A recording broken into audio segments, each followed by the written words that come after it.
OpenAI's agents reportedly shared exploits with each other through a messaging board. The FDA approved Moderna's mRNA flu vaccine after initially refusing to review it. And Meta introduced Muse Code, its take on a coding agent. It's Thursday, August 6th. And here's a quick look at some of the news happening in the sphere of tech this morning from Engadget.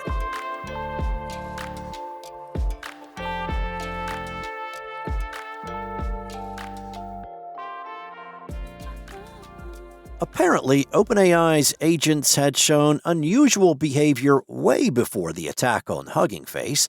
At the Black Hat USA Security Conference in Las Vegas, 2 OpenAI employees revealed more details about the AI agents that went rogue and attacked the repository. And seemingly, its agents spent 2 months communicating on a message board of sorts inside its testing network, sharing vulnerabilities and exploits. OpenAI discovered and shut down the message board on July 4th, but the agents found another way to rebuild it for communication by the 8th.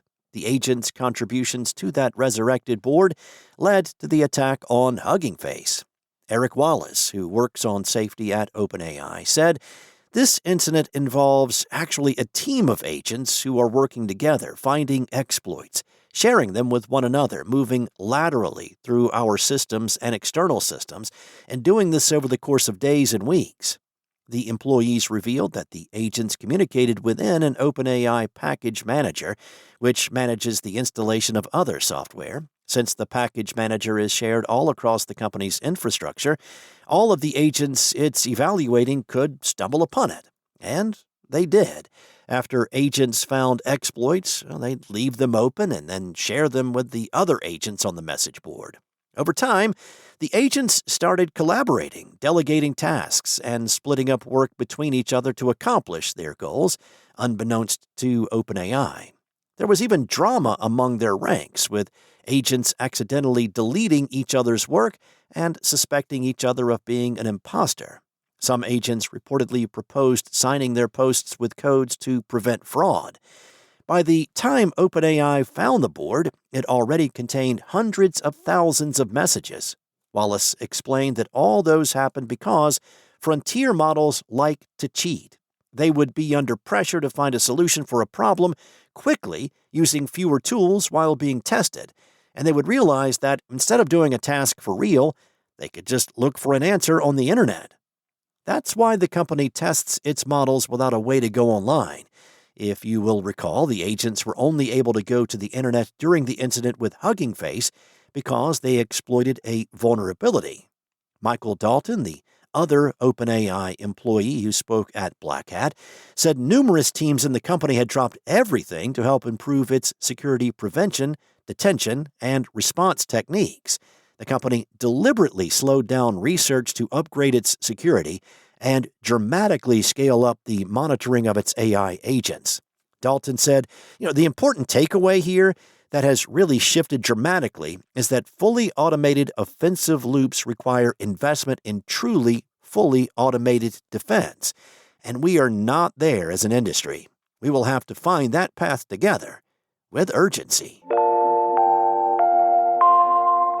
Well, after initially refusing to even review it, the Food and Drug Administration has approved Moderna's mRNA seasonal flu vaccine. Known as mFlusiva, the immunization is effective against the 4 most common strains of influenza and has been in human testing trials since 2021. The WHO says those variants cause up to 5 million severe flu cases every year and result in as many as 650,000 respiratory deaths annually. The vaccine is approved for adults aged 50 and over. Moderna said it received approval for people between the ages of 50 to 64 after a Phase 3 clinical trial that enrolled 40,000 adults across 11 countries. It also received accelerated approval for patients 65 and older.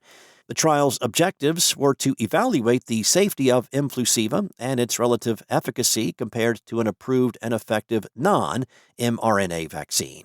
In its study, Moderna's researchers concluded that mFlusiva was superior to standard-dose licensed vaccines for prevention of influenza-like illness in adults 50 years of age or older. However, it added that adverse events were more frequent than current flu vaccines, which included injection site pain, fatigue, headache, and muscle pain. Most adverse reactions were mild to moderate. The FDA's refusal to initially review the vaccine came after the director of drug approval overruled career scientists, prompting critics to call the move political. After less than a week, the FDA reversed course and agreed to review Moderna's application, likely because it previously told Moderna that its selected comparator vaccine was just fine. mRNA vaccines from Moderna and others have generally sailed through trials due to inherent properties that make them safer and more effective than standard vaccines, including high efficacy in preventing severe illness, rapid development times, adaptability to new strains, manufacturing without live viruses, fewer side effects for immunocompromised people, and the ability to trigger a strong immune response without the risk of altering human DNA. Meta announced an early beta of Muse Code, a new coding agent meant to compete with Anthropic's Claude Code and OpenAI's Codex. The new terminal-based coding tool is powered by Muse Spark 1.2, a new version of Meta's AI model which offers improvements in code generation, complex debugging, codebase understanding, and end-to-end developer workflows. That's according to the company. Like its competition, Muse Code can handle software engineering tasks like writing code, planning changes, and validating results, making it possible to build working software with text prompts. It can also manage multiple sub-agents and delegate tasks to complete work more efficiently. Meta's announcement includes sample projects like an interactive model of a photon sphere and a Plants vs. Zombies knockoff, and a demo video of the tool building a web page based on an MP4 file. Affordability is a key way Meta appears to want to differentiate Muse Code from its competitors. The company says the tool uses the same pay-as-you-go pricing as Muse Spark by default, $1.25 per million input tokens and $4.25 per million output tokens. And in an interview with CNBC, Alexandra Wang, Meta's chief AI officer, said the company would also offer a contributor tier that gets you in at a significantly lower cost. That tier would require users to agree to provide feedback to improve the coding agent, and it would cost 10 cents per million input tokens and 20 cents per million output tokens. Now, those prices are cheaper than Anthropic's Sonnet 5 model, which typically costs $3 per million input tokens and $15 per million output tokens. Provided Muse Code works well, the difference could lead companies to choose Meta over its competitors. The same logic has already proven effective for Chinese AI companies. Multiple companies switched to Chinese models like DeepSeek to avoid the growing cost of using U.S. AI tools. Thanks for listening. There's a lot more tech news at Engadget.com. This episode featured journalism from Mariella Moon, Steve Dent, and Ian Carlos Campbell. Enjoy your day, and I'll be back tomorrow with more tech news from Engadget.